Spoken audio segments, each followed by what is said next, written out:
할렐루야. 좌우에 계신 분들에게 하나님이 당신을 지극히 사랑하십니다. 하나님이 영원히를 지극히 사랑합니다.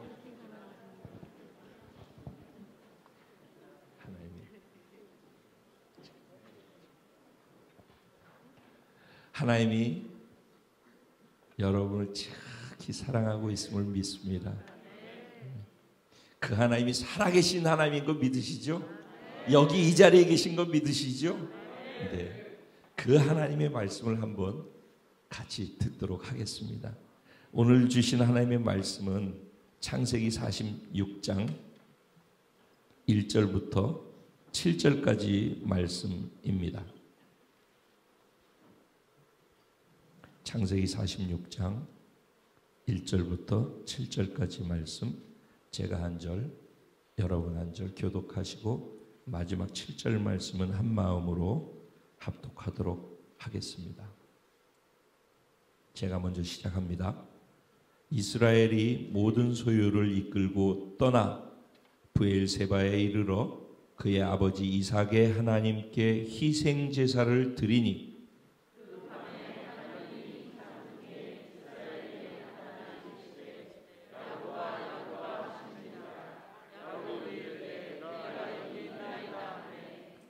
하나님이 이르시되 나는 하나님이라 내 아버지의 하나님이니 애굽으로 내려가기를 두려워하지 말라. 내가 거기서 너로 큰 민족을 이루게 하리라.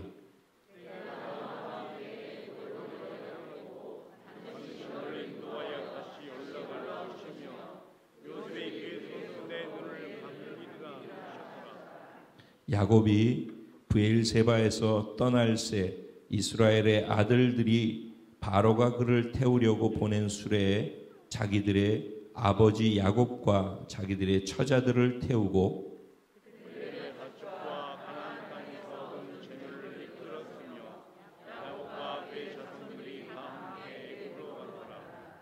다 같이 이와 같이 야곱이 그 아들들과 손자들과 딸들과 손녀들 곧 그의 모든 자손을 데리고 애굽으로 갔더라. 아멘. 오늘 이 본문 말씀 가지고 자기의 삶의 자리에 하나님 나라의 왕권을 세우는 자, 뭐라고요? 하나님 나라의 왕권을 세우는 자, 어디에? 우리의 삶의 자리에 하나님 나라의 왕권을 세우는 자, 바로 저와 여러분입니다. 이런 제목으로 주시는 말씀을 함께 나누려고 합니다.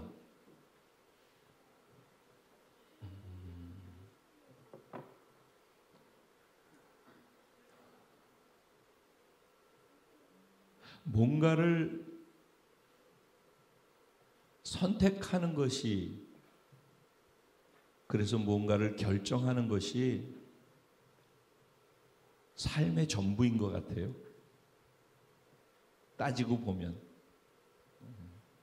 오늘 영건 형제 옷 그거 입으려고 딱 정해놓고 입은 거야? 아니면은 몇 개 중에서 뭘 입을까를 고민을 좀 했나? 정해놓고 입었어. 정해놓고 입었어. 이거밖에 없어요. 내가 그러면은 고를 수 있도록 내가 사줄게. 그래. 저는 오늘 아침에 옷을 입으면서 넥타이를 뭘 맬까 고민을 많이 했어요. 이 양복 색깔에, 이 양복은 이제 가을, 늦가을로 들어가는데 무슨 색깔로 몇 주 동안 못 뵌 우리 성도님들을 무슨 색깔 옷을 입고서 만나면 좋을까를 고민을 했고, 그리고 이 양복색을 고르고 나니까 그러면 여기에 어떤 넥타이를 맞추면 좋을까를 고민을 했어요. 그러다가 우리 간사님들이 사준 넥타이를 이렇게 메고서 왔어요.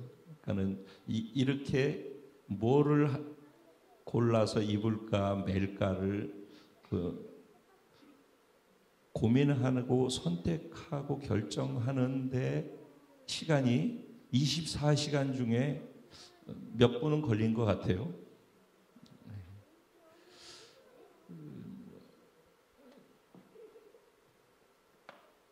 이런 것만 있는 건 아니죠.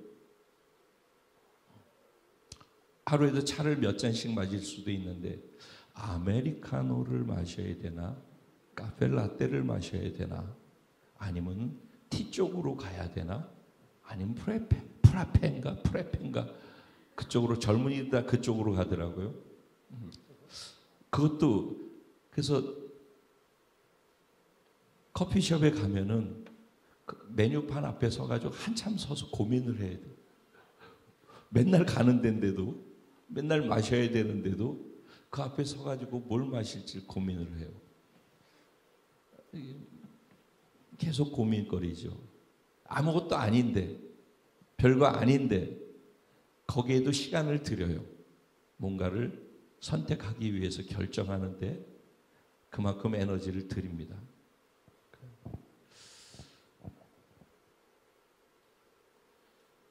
결혼을 누구와 할 것인가? 효은자매 고민거리지. 이건 이제 조금 고민거리가 좀 더 커지는 거예요. 직장은 어디로 갈 것인가? 이사를 해야 되나 말아야 되나? 이 교회를 떠날까 말까?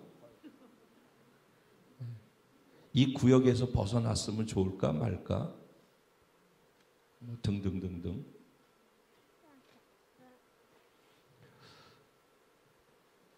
인생은 계속해서 고민과 갈등 속에서 선택의 연속이에요.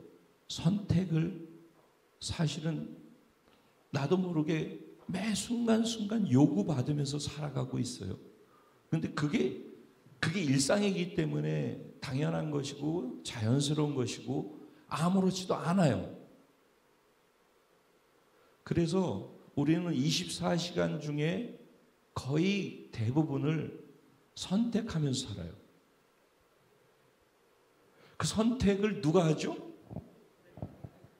수아는 누가 하지? 응? 수아는 뭐 먹을까? 식당 가서 시킬 때 짜장면 먹을까? 짬뽕 먹을까?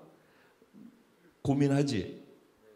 그러면은 엄마가 짬뽕 먹어. 그러면 그냥 먹나? 너가 먹고 싶은 거 먹지. 그런 거야. 그게 우리가 살아가는 방식이에요. 24시간. 그렇게 사는데 어려서부터 지금 수아 나이가 몇 살이니? 10. 이 마스크 때문에 미안하다. 잘 안 들려서. 16. 16년 동안 내가 내 의지를 가지고 선택하면서 살았던 게 많지 않지. 얼마 전까지만 하더라도 엄마가 이거 먹어, 엄마가 시켜주는 거 그냥 먹었지. 그러지. 그래서 이제부터는 내가 시켜 먹고 싶은 걸 먹을 거야가 이제 사춘기예요. 그거예요. 그래서 자아가 생성되어지는 거예요. 내가 나오기 시작하는 거예요. 왜 꼭 내가 그 말을 들어야 돼? 나도 컸는데. 그래서 뭐 어른들이 볼 땐 삐뚤으라고 그러지만 삐뚤어가 아니라 자기를 찾아가는 과정인 거예요. 그러면서 나이 들어서 지금 이렇게 우리 금순 모매님쯤 되면은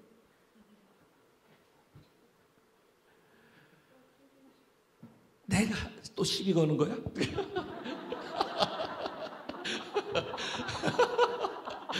아, 예.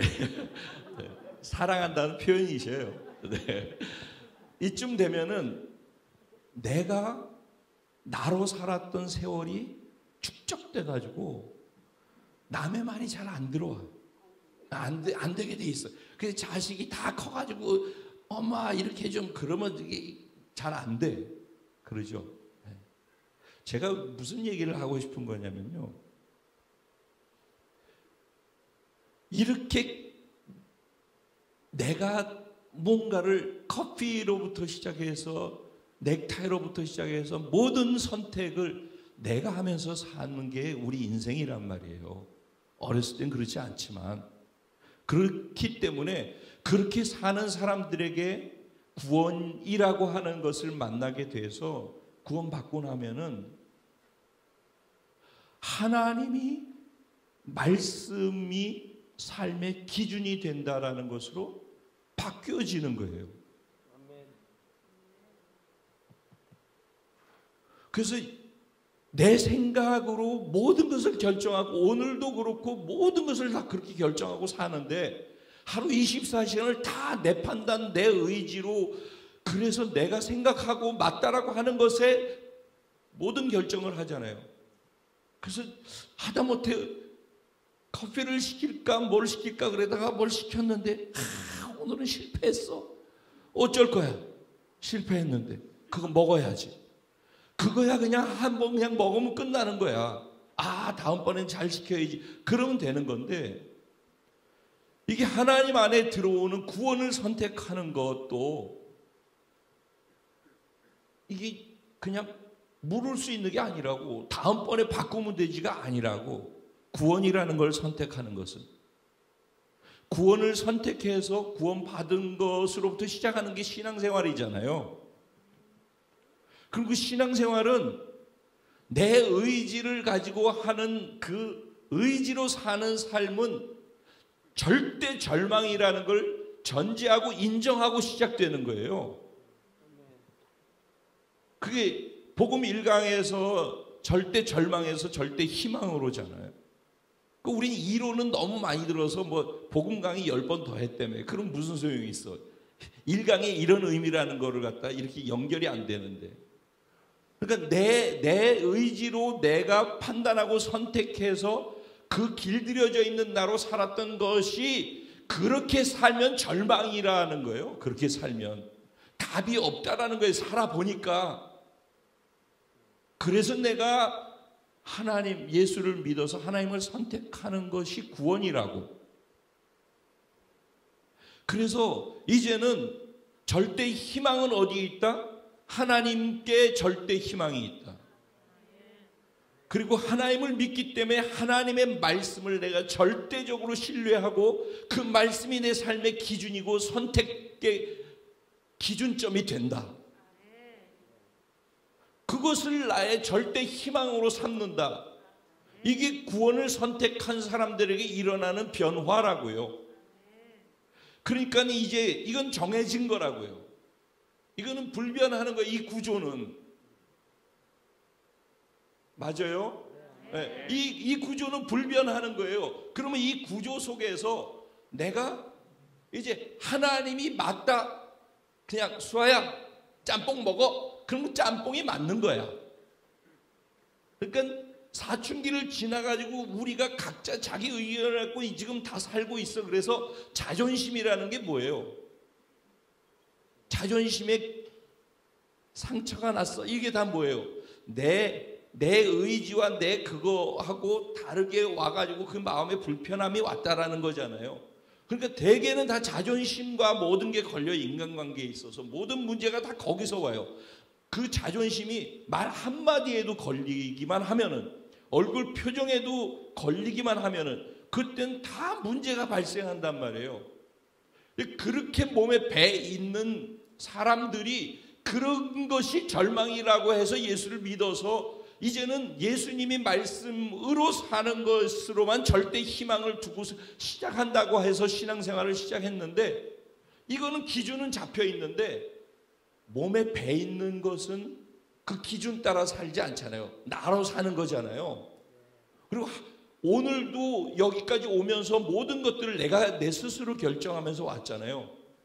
그렇기 때문에 하나님의 말씀이 이렇게 선언되어질 때 이 말씀대로 살아야 된다는 것은 알고 있는데 알고 있는 것과 상관없이 들려지는 말씀과 상관없이 내가 할 것들에 선택할 수 있는 것을 몸에 배 있잖아요. 우리는 그게 그게 자동으로 내 선택으로 나온단 말이에요. 그래서 그 선택에 의해서 말이 나오고 그 선택에서 행동이 나오고 그냥 어떻게 할 수가 없어. 제어가 안 돼. 그냥 몸에 배 있어요, 그거는. 그래서 순종이 어려운 거예요, 여러분. 그래서 훈련을 하는 거예요. 반복 지속하는 거예요. 여러분 잘 알고 있는 제 셋째 동생 임경호 목사님, 지금은 오른손잡이에요. 어렸을 때 왼손잡이였어요. 그걸 아는 사람은 저밖에 없죠, 여기서. 어머님은 오른손을 써야 된다라고 생각을 하고 계셨어요. 근데 어렸을 때 자꾸 왼손을 쓰는 거죠. 그런데 계속 오른손을 쓰라고 그러는데도 왼손을 쓰니까 왼손을 묶어버렸어요. 그래서 결국 오른손을 썼어요. 그래서 오른손잡이가 됐어요. 왜냐면은 오른손으로 해, 오른손으로 해. 그렇게 얘기한다고 오른손으로 하지 않기 때문에. 몸에 배 있는 것을 바꾸는 것은 쉬운 게 아니에요. 습관이라고 하는 것을 바꾸는 것은 쉬운 게 아니에요. 그래서 습관을 바꾸는 뭐 기적 같은 21일 뭐 이런 책 이름도 있어요. 21일 동안 똑같은 것을 예전에 했던 것과 정반대로 내가 몸에 계속 결국 반복 지속이라는 거죠. 그래서 제가 오리엔테이션 때 제자 훈련할 때 반복 지속, 전 교육하는 게 아닙니다. 훈련하는 겁니다. 훈련은 반복 지속해야 됩니다. 라고 했던 이유가 이거예요. 우리는 몸에 베이스 길들여져 있기 때문에 이렇게 들어가지고서 절대 안 돼요. 그거를 내 하려는 의지가 일단 있어야 되고, 의지를 가지고선 이를 악물고 나와 싸워야 되는 거예요. 몸에 배서 자동으로 나아가는 나와 싸워서 그거를 의지적으로, 그래서 의지가 동원되는 게 믿음이라고 그러잖아요. 생각 감정만 가는 것은 완전한 믿음의 완전체가 아니라니까. 의지가 작동을 해야 돼. 그래서 의지로 이를 악물고 무의식적으로도 그냥 눈 감고도 그걸 하고 있는 나와 싸워야 되는 거예요. 습관을 바꾸는데도 그렇게 어려워서 21일을 똑같이 매일 긴장하면서 반복해야지 조금씩 몸에 새로운 습관이 나한테 들어온다라고 하는데, 습관을 넘어서서 중독이 돼 있다. 손을 자르면 발가락으로 화투를 친다며. 술 중독, 모든 중독자가 들어가는 것은 습관도 그렇게 바꾸는 것이 어려운데, 중독이라는 것으로 가게 되면은 그거는 알코올 중독, 이거는 습관을 넘어선 거란 말이에요. 그러니까 그거를 바꾸려면은 더 이를 악물고, 아니면 다른 어떤 옆에 도움까지 해가지고선 옆에서 도우면서 철저하게 격리해가지고선 철저하게 관리를 하면서 들어가야지 그나마 조금씩 바꿀 수 있는 가능성이 생기는 거예요. 그러면 내가 하나님을 모르고서 살았던 삶의 패턴이 습관화되어 있는 사람, 아니면 그런 것이 중독되어서 몸에 완전히 젖어 있는 사람, 나쁜 것이 아예 몸에 중독처럼 들어와서 젖어 있는 사람, 나쁜 말 표현이, 나쁜 행동이, 나쁜 것들이, 생각이, 나쁜 감정 쓴뿌리에 의해서 반응하는 것들이 몸에 배에 있다 한다면은, 하나님의 말씀이 아무리 전해져도 주일날 이 말씀대로 해야지 내 인생이 바뀌거든. 이 말씀대로 살아야지 말씀이 약속하고 있는 하나님의 은혜와 복으로 가지. 듣기만 해가지고 절대 안 되는 거거든요. 듣는 것이 믿는 것이 아니기 때문에. 믿음은 의지적으로 행동의 변화가 일어나는 거란 말이죠. 그래서 지금 얘기하는 이것이 오늘 본문에서 제가 얘기할 내용하고 맞물리는 건데, 신앙생활은 결국은 이쪽에서 내 하고 싶은 대로 하다가 이게 절망인 걸 알고 하나님을 선택하고 하나님의 말씀을 기준으로 삼은 사람들이 말씀에 순종하는 법을 배워나가는 것 자체가 신앙생활인 거예요.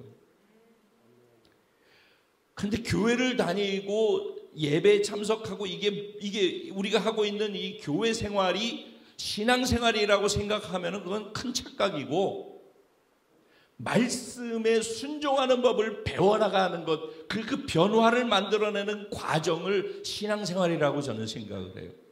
그리고 그 변화를 이루어가는 사람이 변화의 폭만큼 하나님의 말씀의 능력이 어떤 것인지를 맛보아 알게 되어져요. 그러니까 말씀에 순종하지 않는 사람은 늘 지식으로만 알고 있어요. 근데 더 부작용은 뭐냐면 머리로 들어서 아는 것 때문에 안다라고 생각하는 거예요. 하나도 모르는데. 경험으로 알아가는 하나님, 말씀을 순종으로 살아내는 영역이 커져가는 것이 내 안에서 쌓여 있어야지만 그게 신앙이란 말이에요. 그게 신앙이 생활이 되는 것이 신앙생활이란 말이에요. 자, 이제 야곱이라는 한 사람을 통해서 지금 한 말이 어떤 것인지 한 사람의 인생을 한번 쫙 열고 들어가 보려고 해요. 너무 거창한가? 너무 길어지면 또 안 되죠. 시간 잘 조절하면서. 그래도 할 말은 하면서. 네. 오늘 본문의 야곱은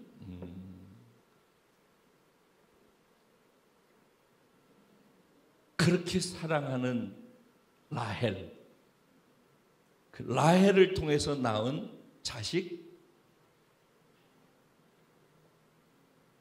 요셉이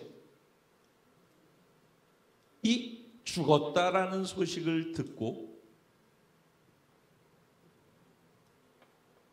근 20년을 넘게 요셉이 죽었다고 생각하고 살았어요. 그렇게 살고 있다가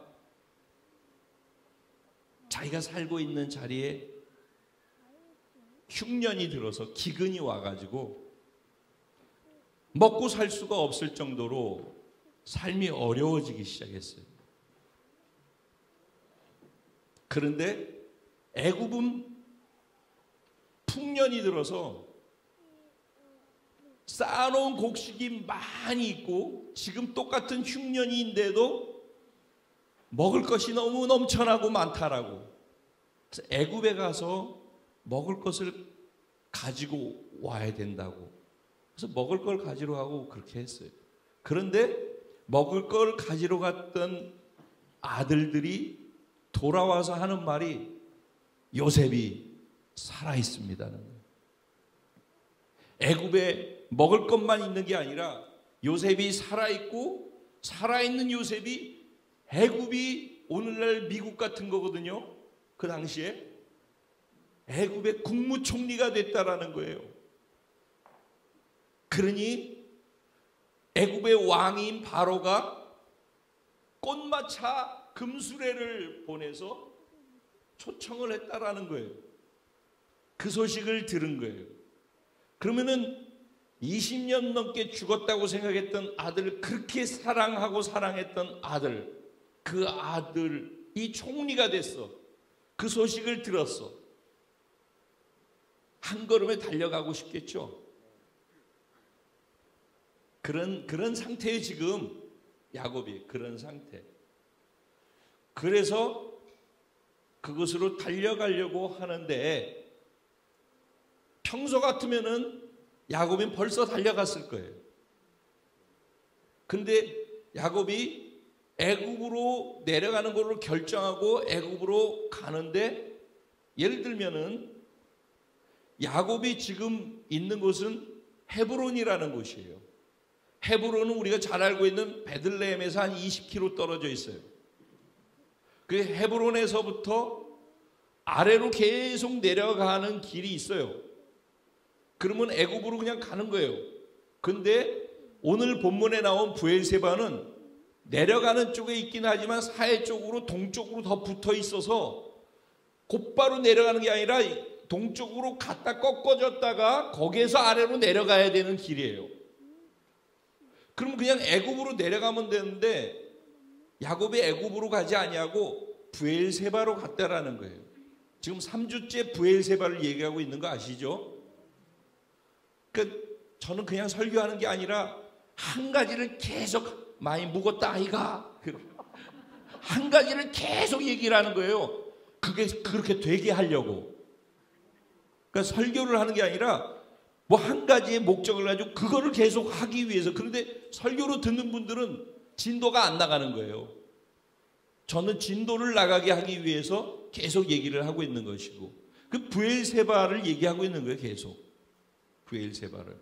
아브라함의 브엘세바, 이삭의 브엘세바, 오늘은 야곱의 브엘세바를 얘기하는 거예요.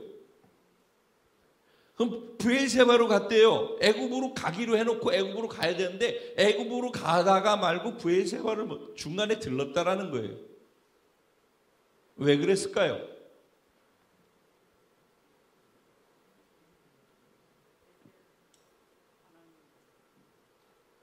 브엘세바는 아브라함이 그곳에서 하나님께 예배드리고 그의 신앙의 정점을 찍은 것을 보여준 자리예요. 브엘세바에서 하나님을 만났을 때가 아브라함의 신앙의 정점이라고요. 이 창세기 21장에서 아브라함이 브엘세바에서 하나님을 만나고 그때 바로 다음번에 일어난 일이 뭐예요? 22장에서 100세에 낳은 이삭을 하나님이 제물로 드리라고 하니까 자기 자식, 그것도 100세에 낳은 이삭을 하나님의 뜻이기 때문에 바칠 수 있는 그런 최고의 신앙을 하나님께 보여줄 수 있는 단계, 그게 브엘세바예요. 아브라함은 브엘세바에서 에셀나무를 심었어요. 그러죠? 그 브엘세바에서 에셀나무를 심었을 때 그 행동 안에는 이런 정도의 하나님의 말씀에 순종할 수 있는 수준이 서 있었다라는 얘기예요. 그전에는 안 그랬어요. 과정이 있었어요. 이삭도 마찬가지예요. 이삭도 기근이 드니까 어떻게 했어요? 애굽으로 내려갔어요. 내려가려고 했어요. 내려가려고 했다가 결국은 중간에 블레셋에서 자기 부인을 누이라고 속이고 수치를 당하고 그런 가운데에서 하나님께서 애굽으로 가는 것을 막았어요. 아브라함은 애굽으로 갔어요, 안 갔어요? 아브라함은 애굽으로 갔어요. 창세기 12장에 창세기 12장에 하나님께서 아브라함을 처음 불렀죠. 아브라함아, 너 갈대우를 떠나서 내가 지시하는 본토 친척 아비의 집을 떠나서 내가 지시하는 땅으로 가. 그러면 내가 너로 큰 민족을 이룰 거야. 너한테 복을 주어서. 이런 말씀들을 쭉 해요. 그렇죠? 그리고 그 말씀을 듣고 아브라함이 어떻게 했대요? 계속해서 가서 어디 갔다? 결국은 가나안 땅에 들어갔더라 그랬어요. 그래서 아브라함이 가나안 땅에 들어가서 있었어요. 근데 그 땅에 흉년이 들었다고 했어요. 그래서 약속의 땅에 그가 들어갔는데 약속의 땅에 거하고 있다가 흉년이 드니까 약속의 땅에 있지 않는 거예요. 흉년을 벗어나기 위해서 애굽으로 내려간 거예요. 그게 이제 창세기 12장에 그렇게 나와요. 그러니까 아브라함은 어떻게 했어요? 흉년을 피하기 위해서 애굽으로 내려갔었어요. 그리고 거기에서 또 아내를 누이라고 속이는 똑같은 수치를 거기서도 또 경험하게 되어져요. 근데 아브라함은 거기 가서 내려가가지고 수치를 당했어요. 근데 이삭은 내려가려고 하다가 내려가지 아니하고 블레셋 땅에서, 블레셋 땅은 가나안 땅이에요. 블레셋 땅에서 똑같이 수치를 당했지만은 결국은 하나님께서 애굽으로 내려가지 않도록 막아주셔서 내려가지 않을 수 있었어요. 그리고 거기에서 아비멜렉에게 동맹을 맺는 일들이 일어난다고 그랬죠? 그렇죠? 그래서 동맹을 맺었어요. 근데 아비멜렉이 뭘 봤어요? 이삭이 믿는 하나님이 어떤 하나님인지 이삭을 통해서 그 하나님을 체험했어요. 그리고 제가 말씀 속에서 그 얘기를 아비멜렉이 경험한 하나님이 어떤 하나님이었는지를 쭉 나눴었죠. 그리고 난 다음에 이삭은 결국은 브엘세바에서 하나님께 예배를 드렸어요. 그런데 그가 브엘세바에서 그 일이 있었던 것이 아니라 르호봇에서 그 일이 있었잖아요. 그래서 땅이 넓고 좋고 적들의 공격도 없고 와서 우물도 빼앗아가지 않고 그러는 르호봇에 있어도 되는데 그가 의지적으로 브엘세바까지 가서 그곳에서 하나님께 예배를 드렸다라고 했어요. 그게 이삭의 브엘세바에서의 예배예요. 이삭은 르호봇에 그냥 편안하게 있어도 돼요. 안정된 곳이에요 이제.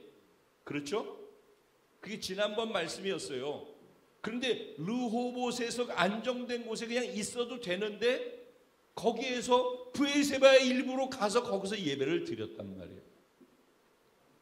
오늘 야곱은 애굽으로 내려가기로 결정을 해서 내려가다 말고 브엘세바를 가는 거예요. 애굽으로 내려가는 야곱이 죽었다 살아났다라고 하는 요셉을 만나는 기쁨이 있었을까요? 없었을까요? 가족 식솔이 75명이 넘었는데 그 75명을 기근 흉년 속에서 먹여 살리려고 하는 그 아버지로서의 책임감, 부담감, 먹을 것은 없는데 그런 스트레스가 많이 있는 가운데서 애굽으로 가는 것은 그에게 기쁨이었겠지요. 그리고 더군다나 죽었다 살아난 요셉이 국무총리가 되어 있다라고 했을 때 그것은 더 기쁜 일이었겠죠. 그냥 그게 가면 되는 거란 말이죠. 그런데 왜 하나님께서는 야곱아 두려워하지 말라라고 말씀하셨어요? 야곱은 뭐가 두려웠을까요? 지금 이런 조건인데 아들이 죽었다고 생각했는데 살아나 있죠. 거기다 국무총리가 돼 있죠. 거기 가면은 흉년에서 기근이라서 먹을 것이 없는데 거기는 풍요로운 것이 있죠. 그러니까 모든 게 다 보장돼 있는 것이잖아요. 거기다가 왕이 금수레까지 보내가지고 그거 타고 가기만 하면 되는 거 아니에요. 그럼 기쁜 일만 남았네 이제. 그러면 애굽에 가는 게 맞잖아요. 근데 뭐가 걱정이 되고 갈등이 되고 두려웠을까요? 아브라함은 애굽으로 가야 될 것인지 말 것인지를 선택해야 되는 선택의 기로에 놓여 있었어요. 그런데 그 선택의 기로에서 야곱은 결국은 애굽으로 가는 것이 훨씬 더 좋은 것인데 거기 가기 전에 브엘세바에 들렀다는 거예요. 제 들르면서 먼저 한 것이 뭐예요? 네? 하나님께 희생제사를 즉 예배를 드렸단 말이에요. 여러분, 여러분의 삶에 살아가면서 이거냐 저거냐 무엇을 해야 되고 어떻게 해야 될 것인가를 선택해야 될 때 답이 없으면요 하나님께 나와야 돼요. 희생제사를 드려야 돼요. 그래야지 거기서 답을 찾아요. 상황이 열렸잖아요. 상황 따라 결정하는 하나님의 인도하심이야. 상황 따라. 그것도 하나의 인도하심에 속하기는 해요. 그런데 상황 따라서 하나님의 뜻이라고 결정하고서 가면은 나중에 어려움을 맞게 돼요. 그래서 언제나 하나님께 하나님의 뜻이 무엇인지를 기도하고 분별해내려고 하는 그런 시도가 삶에서 언제나 있어야 돼요. 우리가 매 순간순간을 선택을 요구받는 것처럼 매 순간순간을 하나님이 이 상황 속에서 무엇을 원하는지를 찾으려고 하는 시도는 굉장히 중요해요. 뭐 대인관계도 그렇고 오늘 누굴 만날지 말지도 그렇고 비즈니스 하는데도 그렇고 내가 지금 이거를 하는데 이걸 나는 원하는데 하나님이 이걸 원하실까도 그렇고 뭐가 됐든지 간에 지금 기분 나쁜 걸 표현해야 될지 내가 이 말을 저 사람한테 지금 하는 게 맞을지 안 해야 될지 이런 것조차도 예전에는 그냥 그거 내가 하면 됐어요. 근데 그 내가 하는 것이 절망이기 때문에 예수를 믿었으면은 이제는 예수님이라면 어떻게 하실까? 하나님이 이때 뭘 원하실까를 멈춰서 생각해야 돼요. 그게 고민거리가 돼야 돼요. 그게 갈등거리가 돼야 된단 말이에요. 근데 그 갈등거리가 하나님의 뜻은 상관없이 내가 하고 싶은 대로 그냥 하고 있는 이 몸에 배 가지고 하고 있는 것이 그냥 하고 있는 이것이 갈등거리가 안 되면 안 돼요. 신앙생활을 잘 하려면. 그냥 아무 생각 없이 내가 막 자동으로 막 이렇게 자동이잖아요. 지금 이게 자동. 이 자동으로 되는 것을 두려워해야 돼요. 자동으로 잘 하고 있는 걸 긴장할 줄 알아야지 돼요. 자동으로 잘 하면서 잘 되고 있으면 심각해야 돼요. 두려워할 줄 알아야 돼요. 지금 이 잘 되는 것이 하나님이 원하시는 겁니까? 이게 하나님의 뜻입니까? 하다못해 잘 돼도 이런 고민을 해야 되는 거예요. 지금 야곱 입장에서는 상황이 잘 풀리고 좋은 일이 저쪽에 가면 있는 거예요. 그냥 선택하면 되는 거예요. 야곱을 스트레스를 주는 이렇게 해야 되나 말아야 되나 결정해야 하는 고민거리가 되게 만든 게 뭐였을까요? 딱 한 가지. 자기는 지금 가나안 땅에 있단 말이에요. 흉년이 들어있는 가나안 땅. 여기 있으면 70명, 75명의 가족들이 이대로 가다 죽을 것 같은 거예요. 그러니까는 그런데 애굽은 그런 좋은 조건이잖아요. 자식도 보고 20년 넘게 만나는. 그럼 거기 가면 되는 건데 근데 그거보다도 자식을 보는 것보다도 이 좋은 조건에 내가 가는 것보다도 더 중요하게 자기에게 갈등의 요소가 됐던 건 뭐냐면 하나님이 약속하신 약속의 땅 가나안을 떠나야 되느냐 하는 것이에요. 내가 그러면 이 모든 조건 때문에 가나안을 떠나는 것이 맞는가? 예전에 야곱은 이러지 않았어요. 예전에 야곱은 벌써 갔죠. 야곱이 어떤 사람인가? 이제 예전의 야곱으로 잠깐 가볼까요? 예전의 야곱은요 에서하고 둘이 있어요. 그러면은 아버지가 축복하는 그 축복이 자기에게 복이 된다는 걸 알아요, 몰라요? 네. 장자권이 복이라는 걸 알아요, 몰라요? 에서는 장자예요. 야곱은 차자예요. 그러면 장자인 에서가 복이라는 걸 알아요, 몰라요? 근데 장자인 에서는 자기가 장자권을 가진 장자의 복을 받은 사람인 걸 에서는 알아요, 몰라요? 모를까요, 알까요? 알겠죠, 들어서. 이삭 밑에서 자란 자식인데. 근데 아는데 귀히 여기지 않는 거예요. 안다고 아는 게 아니에요. 귀히 여겨야지 그 아는 게 돼요. 그 에서는 알고는 있지만은 그 장자권이 뭐 당연한 건데 뭐 이건 내 건데 뭐 귀히 여기지 않았어요. 그래서 팥죽 한 그릇에 팔아버리잖아요. 근데 차자인 야곱은 장자권이 아버지로부터 주시는 그 축복이 복이라는 것을 알았어요. 그래서 그 복을 받으려고 했어요. 그래서 엄마하고 같이 짜가지고선 아빠를 속이고 눈이 침침한 아빠한테 사기쳐서 장자의 축복권을 자기가 빼앗아 버렸어요. 그러죠? 그랬더니 형이 어떻게 했어요? 내가 이놈을 쳐 죽여버리고 끝난다. 내 복을 탈탈 털어가지고 아버지한테 다 받아가지고 가? 내가 이거 쳐 죽인다 그러고선 죽이려고 따라가는데 야곱은 야반도주 해가지고선 도망갔어요. 그러다가 지쳐가지고 쓰러져서 잠이 든 곳이 어디예요? 베델이라는 곳이죠. 베델에서 잠이 들었어요. 그런데 하나님이 그 베델에서 잠든 야곱에게 찾아오셨어요. 야곱아, 야곱아. 그 야곱이 자다 말고 깨서 보니까 하늘의 문이 열려 있는데 사다리가 그 하늘까지 다 있고 천사가 오르락 내리락 하는 걸 보면서 야곱이 뭐라고 얘기해요? 와, 바로 이곳에 하나님이 계시는구나. 그는 하나님이 계신 곳은 정해진 곳이라고 생각을 했어요. 근데 어디에나 하나님이 계시구나. 여기 하나님이 계시다. 그래서 벳엘, 하나님의 집이라는 이름이 주어지게 되는 거죠. 그래서 그곳에서 하나님을 만난 거예요. 그는. 그러니까 하나님과의 첫사랑의 자리가 어딘가? 베델인 거예요.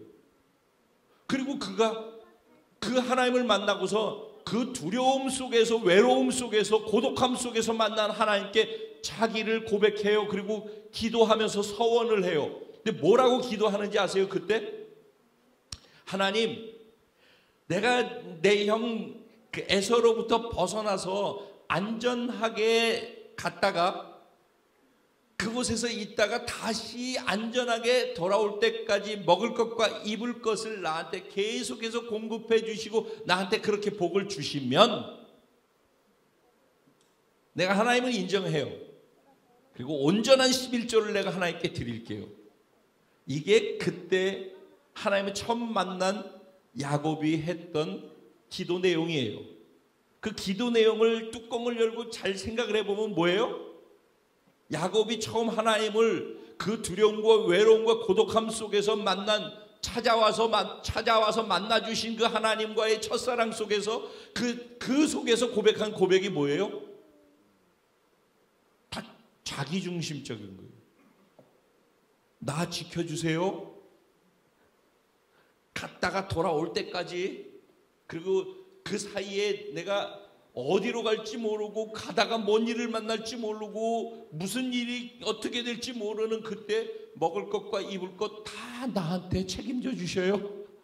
그리고 완전히 모든 것들이 다 해결되어서 부자가 돼가지고선 다시 돌아오게 해 주시면은 내가 하나님이 인정해 드릴게요. 그리고 내가 하나님께 온전하게 11조를 바칠게요. 굉장히 멋있는 신앙이에요. 뜯어보면 다 뭐예요? 자기중심적인 거예요. 하나님이 나한테 맞추는 거예요. 하나님이 오케이, 능력의 하나님 오케이, 기적의 하나님 오케이, 병 고치는 하나님 오케이, 축복 주신 하나님 오케이. 그러니까 그 하나님 어떻게 해? 나한테 맞춰주세요. 나한테 이렇게 해주세요. 내 기도 응답해 주세요. 내 문제 해결해 주세요. 이 꼴보기 싫은 이 사람, 이 상황 해결해 주세요. 하나님 이거 해 주세요. 그러면 그거 해 주시면 내가 하나님 인정해 드릴게요. 그러면 내가 11조 낼게요. 그러면 내가 물질 드릴게요. 그러면 내가 시간 들여 헌신할게요. 그러면 내가 뭐 할게요. 그러면 내가 뭐 할게요. 그게 처음 사랑에 빠진 첫사빠? 사랑에 빠진 야곱이 하나님을 만나가지고 한 첫 번째 마음에서 우러나는 기도의 내용이 그거였어요. 그러다가 세월이 갔어요. 그래서 외삼촌 라반의 집까지 갔어요. 가는 동안에도 많은 힘든 시간이 있었겠죠. 그리고 그곳에 갔더니 사기꾼보다 더 사기꾼인 고수 사기꾼 외삼촌 라반을 만나서 완전히 근 20년을 거기에서 그냥 보내게 되어지죠. 그게 다 과정이 끝나면서 또 그 삼촌을 속여가지고 짐승의 떼를 가지고 자기 부인들을 다 데리고 야반 도주를 하죠. 그것을 알고 삼촌이 이놈을 쳐 죽인다고 하고 또 쫓아오죠. 그 삼촌을 피해서 또 도망가는 거죠. 그 야곱이에요. 야곱은 그러니까 도망자 인생이었어요. 그래서 또 도망을 가요. 부인들과 함께, 자식들과 함께, 그 다음에 거기에서 가지고 온 그 짐승 떼와 함께 도망을 가는 거죠. 뒤에는 라반이 쫓아와요. 이제 어디로 돌아가야 돼요? 에서가 있는 곳으로 가야 되는 거예요. 그 에서가 있는 데 가면 형은 또 이제 나 쳐 죽인다고 20년이 지났는데도 칼을 갈고 쳐 죽인다고 그러고 기다리고 있죠. 그러니까 뭐가 같아요? 뒤에는 애국 군대가 쫓아오고 앞에는 홍해수가 막혀 있는 거하고 똑같은 상황인 거죠. 그러니까 라반이 쫓아와 앞에는 형이 죽이려고 해. 그 사이에 찡긴 데가 어디예요? 야복강가인 거예요. 야복강. 그래서 야복강가에서 어떻게 했어요? 또 잔머리 대마왕이 나오죠. 그래가지고 한때 두때 셋대로 해가지고 부인들 갖다가 다 해가지고 떼하고 해서 한때 두때 셋대로 맨 마지막에 자기가 제일 그래도 사랑하는 라헬하고 그거를 또 마지막에 보내죠. 그리고 자기는 안 가요. 가족들 다 보내고. 왜냐면 형이 한때 두때 셋대 그거 가져가서 마음 풀려서 그 완충작용을 하고 그리고 자기가 좀 형한테 살 수 있는 길을 마련해 놓으려는 것이죠. 그러니까 아주 인간적인 게 너무 큰 거죠. 잔머리를 얼마나 잘 굴리는지 몰라. 그런데 거기에서 야뽕가에서 기도하다가 천사와 씨름을 하는데 결국 고관절이 부러지도록 밤이 맞도록 기도했어요. 그 기도 내용이 뭐예요? 나를 축복하지 않으시면 내가 결코 당신을 보낼 수 없습니다. 대단한 야곱이에요. 대단한 야곱이에요. 그랬더니 옛다 너를 이제부터 이스라엘이라고 할 거다. 그리고 이제 다리를 절면서 가요. 형이 저쪽에서 오는데 쳐 죽일 줄 알았더니 형이 다리를 절고서 20년 만에 돌아오는 야곱을 보면서 불쌍해가지고 눈물을 흘리면서 야곱을 안아주는 거예요. 그래서 결국 하나님이 야곱한테 약속하신 모든 것을 다 지켰어요. 그렇죠? 그 과정이 뭐예요? 야곱이 왜 이런 과정을 겪었어요? 하나님의 말씀에 순종하지 않고 하나님을 자기한테 맞추려고 하면서 사는 그 신앙생활이라고 하는 것이 말씀에 순종하는 것의 수준의 깊이로 가는 것이라고 했을 때 야곱의 수준이 이런 수준에서부터 자꾸 자라가는 과정이란 말이죠. 그런 가운데에서 내가 강하고 내 판단, 내 선택, 내 의지, 내 결정이 너무 강하게 작용하는 야곱이었기 때문에 야곱을 이렇게 깨야 되고 저렇게 깨야 되고 더 강한 사기꾼을 만나게 하고 이러면서 야곱의 인생이 깨어지는 과정들이란 말이에요. 그래서 어쨌든 하나님은 약속을 다 지켜서 에서한테도 죽지 않게끔 만드셨어요. 그랬더니 에서가 뭐라고 그러냐면은 야곱을 껴안고 막 이렇게 사랑하는 동생아 나와 함께 세일로 자기가 있는 데로 가가지고 같이 지내자 그렇게 얘기했어요. 그랬더니 야곱이 뭐라고 얘기를 하냐면 또 촉이 발동하기 시작해요. 여기 갔다가 형하고 말려 들어가면은 형한테 또 다 뺏길 수도 있고 거기 가서 복잡한 일이 생길 텐데 그래가지고 뭐라고 얘기를 하면 형 우리 짐승 떼가 여태까지 걸어오느라고 힘드니까 짐승도 좀 쉴 수 있게끔 시간 줘야 되니까 먼저 가서 계시라고. 그럼 내가 세일로 갈게요. 이렇게 얘기를 해요. 그러고 난 다음에 에서가 또 눈 녹듯이 마음이 녹아서 그래 그렇게 하마 꼭 와 이렇게 하고서 갔어요. 갔더니 그는 어떻게 했어요? 곧바로 숫곳이라는 곳으로 갔어요. 이게 야곱이에요. 야복강에서 밤이 맞도록 씨름하고 기도하고 그리고 결국은 여기가 부러지면서 하나님을 깊이 만나는 밤샘 기도를 해서 하나님을 만나고 자기가 부서지는 깨어지는 것을 경험한 야곱인데도 불구하고 에서를 만나고 난 다음에 또 속이고 그래서 결국은 야곱이 계속해서 겪는 게 무엇을 겪냐면은 형을 그렇게 사기치고 난 다음에 자기보다 더 센 사기꾼인 라반을 만나서 21년 넘게 그렇게 고생을 하지 않습니까? 그리고 난 다음에 돌아와 가지고서 야복강가에서 결국 여기가 부러지는 것을 경험하지 않습니까?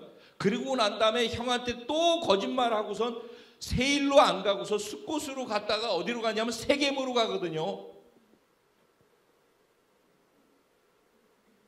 가나안으로 가야 되는데, 그리고 그가 겪은 게 뭐예요? 자기 딸 디나가 세겜의 추장한테 강간당하는 일이 일어나게 되는 거예요. 그래서 자기 자녀 둘이 세겜 족속을 할례를 시켜놓고 난 다음에 그냥 칼로 다 쳐서 도륙을 해버리는 일이 일어나고, 그런 걸로 인해서 자손들이 그걸로 인해서 저주를 받게 되어지는 일들이 생겨나게 되는 일들이 다 그로 말미암아 뒤따라오는 거예요. 그러니까 내 선택대로 해서 절대 절망이기 때문에, 그래서 우리가 하나님을 선택한 거 맞잖아요. 그래서 하나님의 말씀이 기준이 돼서 그 말씀을 따라 살아야지 절대 희망으로 가는 거잖아요. 이건 정해진 답이라니까. 그런데 그거를 알아도 이렇게 말씀이 전해지는데도 이 말씀은 귀로 듣고 지식으로 읽고 감정까지는 움직이는데 의지로 이 말씀을 따라서 내 말이나 행동이나 내 삶의 변화를 말씀의 기준에서 살아가도록 바꾸는 데는 그렇게 안 바뀐단 말이에요.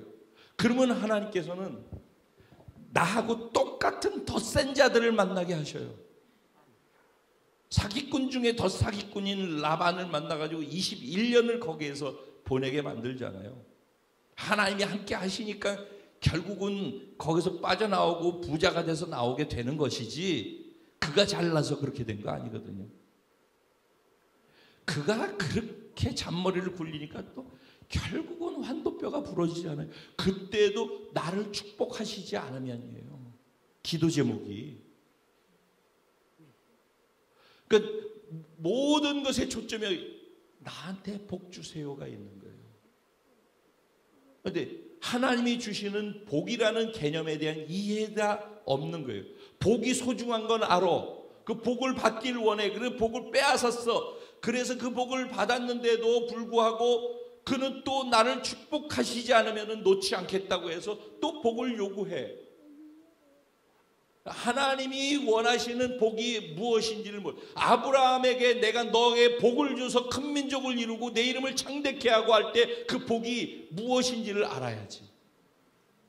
믿음의 조상 자기의 아버지가 할아버지 맞지? 하나님께 어떤 약속을 받았는지, 그 약속 안에 어떤 복의 개념이 들어가 있는지를 모르는 거예요.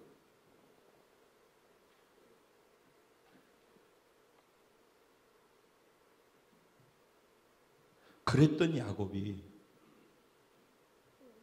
이제 그 좋은 어려운 환경 속에서 그 좋은 조건과 20몇 년을 못 봤던, 죽었다라고 생각했던 아들을 만나고 그 총리 되어지고 그 좋은 조건으로 가는 그 길을 갈등을 하고 거기 가는 걸 두려워했다는 거예요.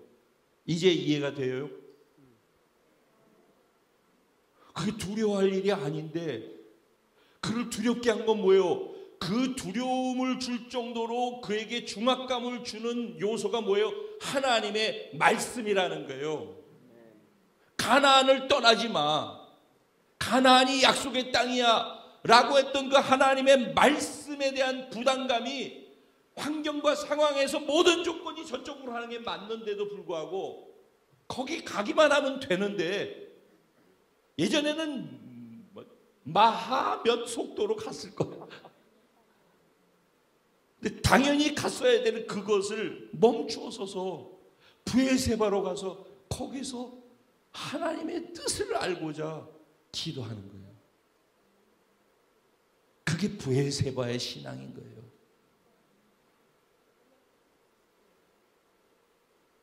이 브에세바에서 만난 하나님은 야곱에게, 오늘 본문은 1절의 첫 시작이 뭐예요?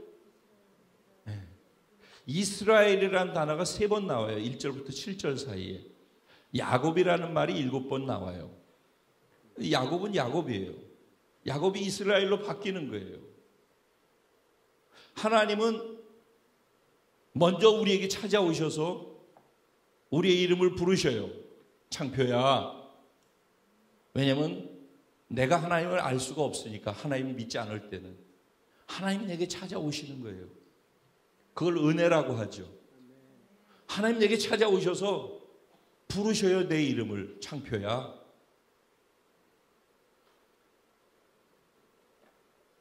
부르셔서 제가 여기 있어요 라고 응답을 하면은 그때부터 구원이 시작되는 거예요.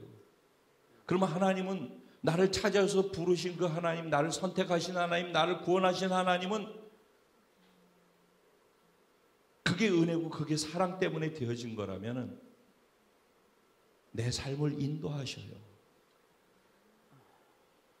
하나님 내 삶을 인도하셔요.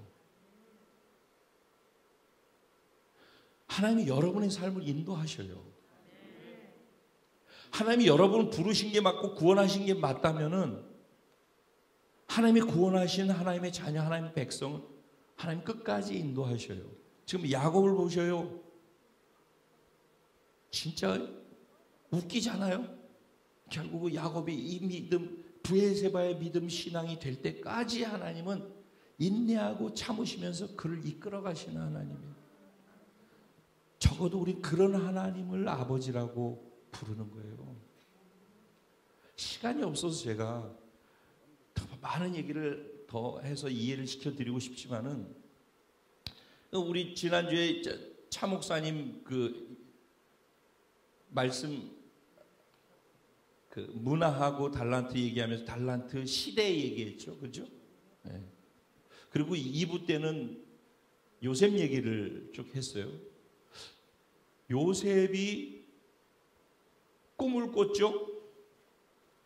그리고 형들한테 미움과 핍박을 받고 팔려갔죠. 애굽에 갔죠. 종이 됐죠. 그리고 또 모함을 받아가지고선 유혹을 뿌리쳤더니만은 결국 감옥에 갔죠. 감옥에서 좋은 일을 했죠. 그런데 또 사람들이 그 은혜 받은 것에 대해서 잊어버리고 결국은 그렇게 했던 모든 과정들 통해서 왕의 꿈을 해석해주고 애굽의 국무총리가 됐죠. 그러면은 그 모든 과정 속에서 요셉의 성공 스토리, 이런 고통 속에서 이렇게 어려움 속에 있던 사람이 그 속에서 이렇게 해서 이렇게 성공해서 애굽의 총리가 됐어요. 우리 그래서 자서전 뭐 이렇게 내지 않습니까? 그거를 보이려고 하나님이 요셉의 이야기를 성경에 써놓은 게 아니라는 거예요. 요셉의 이야기는 하나님께서 보고 계신, 계획해 놓으신 하나님의 나라, 그 나라를 이루기 위해서 하나님의 백성이 들어가 살아야 될 하나님의 인큐베이터를 만드는 거예요. 하나님 백성의 인큐베이터를. 그 인큐베이터를 만들기 위해서 요셉을 거기다 꽂아 놓는 과정이란 말이에요.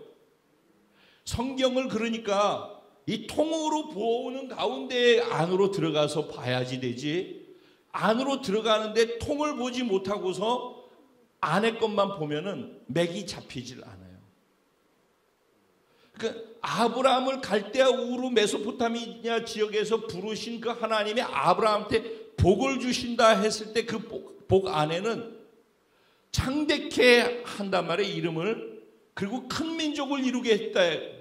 그리고 너로 말미암아 생겨난 큰 민족을 통하여서 열방의 모든 민족이 복을 받게 해주겠다라는 것이 하나님의 복의 개념이라고. 하나님이 그러니까 우리한테 복을 주신다라고 할 때는 그 복이 나한테 머무르는 복이 아니라 나는 축복의 유통자가 돼서 그 복이 나를 통해서 다른 사람한테 흘러가게 하는 것이 복의 목적이라고. 하나님이 나를 구원하시면 그 구원의 목적은 내 구원이 나한테 머물러 있는 것이 아니라 나를 통해서 구원이 나를 통해서 다른 사람들에게 구원으로 확장되어지기를 원하는 것이 나의 구원 안에 함께 내포되어져 있는 것이라고. 근데 신앙이 자라지 않는 사람들은 복도 자기 안에 머무르고 자기밖에 모르는 복 야곱의 수준에 거기에 머물러 있다고. 구원도 자기 구원받으면 된다고 생각하고 자기 신앙생활하고 자기 복받고 자기 문제 해결받고 거기에 머물러 있다고. 그렇다고 죽고 구원 못 받는다는 얘기가 아니라 신앙이 자라질 않는다고. 자기밖에 몰라요. 근데 브엘세바에서의 야곱은 지금 무엇을 보냐면은 야곱인데 야곱의 정체성을 얘기하는 거예요. 야곱인데 야곱은 야곱을 이스라엘로 인식하는 거예요. 공동체성으로 자기를 인식한다고. 신앙이 성숙되어졌다라는 말은 내가 내 신앙생활하는 게 아니라 나의 신앙생활 속에서 공동체를 보는 거예요. 나를 통해서 이 공동체에 어떤 영향이 흘러갈 것인지, 그래서 이 공동체가 보이고 난 다음에 나중에 하나님의 나라가 보이는 거예요. 그래서 신앙생활을 나 중심의 신앙생활을 하는 사람이 있고 내 가족 단위의 신앙생활을 하는 사람이 있고 우리 구역의 신앙생활을 하는 사람이 있는데 그 단계를 넘어서서 여기서 나로 신앙생활을 야곱으로 하고 있지만은 이스라엘이라는 나라를 보면서 신앙생활을 할 수 있는 단계까지 하나님은 자라가기를 원하신다고요. 근데 거기까지 자라지 않으면은 하나님은 그 사람을 여러 상황과 환경을 통해서 각 사람의 맞춤으로 그 사람을 깨뜨려요. 그 사람의 신앙이 자라가도록. 그래서 자기에서 자꾸 영역이 이 원심원이 이게 커져가도록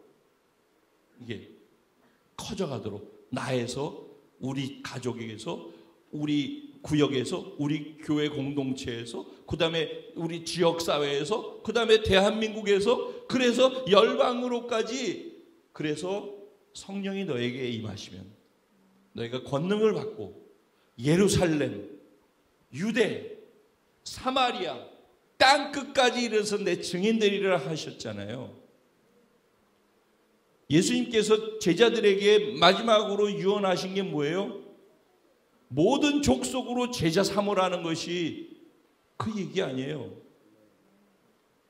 근데 나만 신앙생활을 하면 되고 나만 구원받으면 되고 모든 족속에게 관심도 없고 내 옆에 지역사회의 영혼들, 죽어가고 있는 영혼들의 관심도 없고 그들이 어떻게 사느냐도 관심 없고 늘 내 문제에만 빠져서 있으면은 하나님이 택한 게 맞다면은 반드시 그 사람을 깨뜨리신다니까.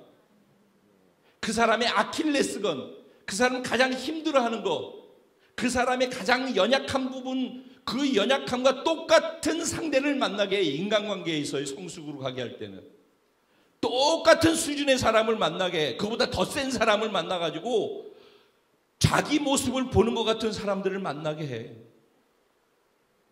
그래서 그 사람을 깨뜨려 나가는 거예요. 건강을 쳐가지고선 바쁘게 사는 사람은 시간이 없어서 못해요. 그런 사람은요, 건강을 쳐가지고 시간 없어서 못한데도 병원에 잘도 누워있네 하면서 병원에서 그런 것들을 묵상할 수 있는 시간, 멈추어 설 수 있는 시간을 주신다고. 돈 연락에 벌어놓고 난 다음에 병원에서 다 까먹는 거예요. 큰 거 벌려고 하지 말고 작은 거 안에 만족하면서 시간의 여유를 갖고 하나님께 드릴 수 있는 것들을 드려. 사는 게 돈을 버는 게 목적이 아니라 하나님의 나라가 목적이라고. 브엘세바는 거기에서 에셀나무를 심은 건 얘기했죠. 그게 영토를 첫 번째 가장 열악하고 척박한 땅이지만은 하나님이 약속한 가나안 땅 전체 첫걸음을 내 것으로 확인받는 시간이었다고.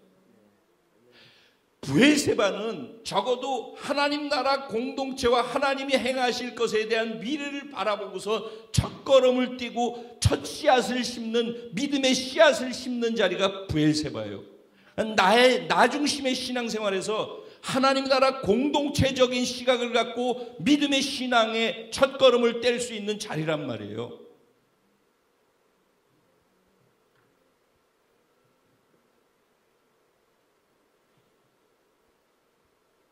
결론입니다.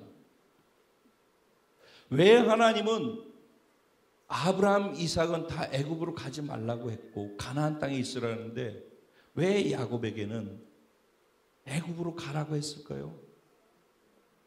첫째, 흉년 기근으로부터 이게 지금 야곱의 가족들 있잖아요. 이게 종자 씨앗인 거 아시죠?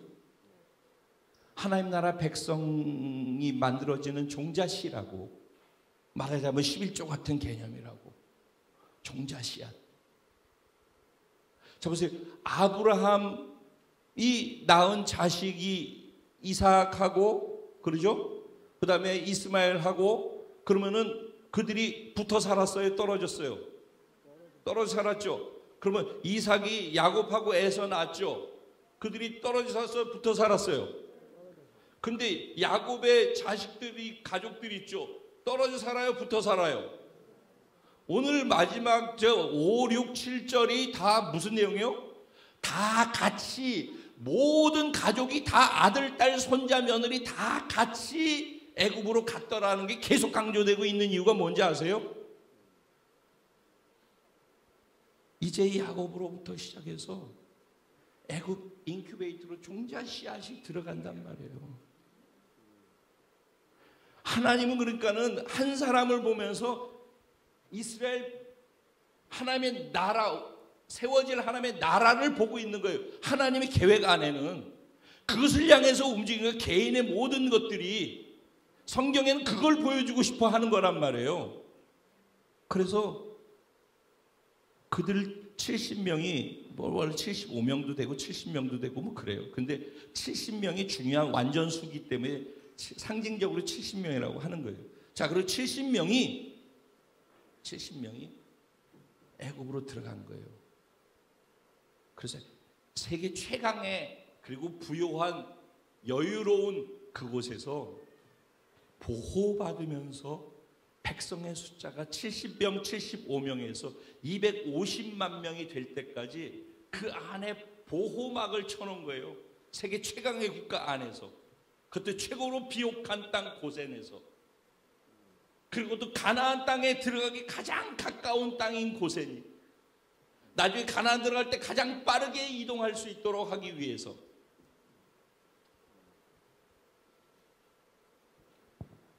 근데 이 모든 것들을 할 때 어떻게 한다고요? 내가 너와 함께 하겠대. 큰 민족을 거기서 이루겠대요. 어디서? 애굽에서.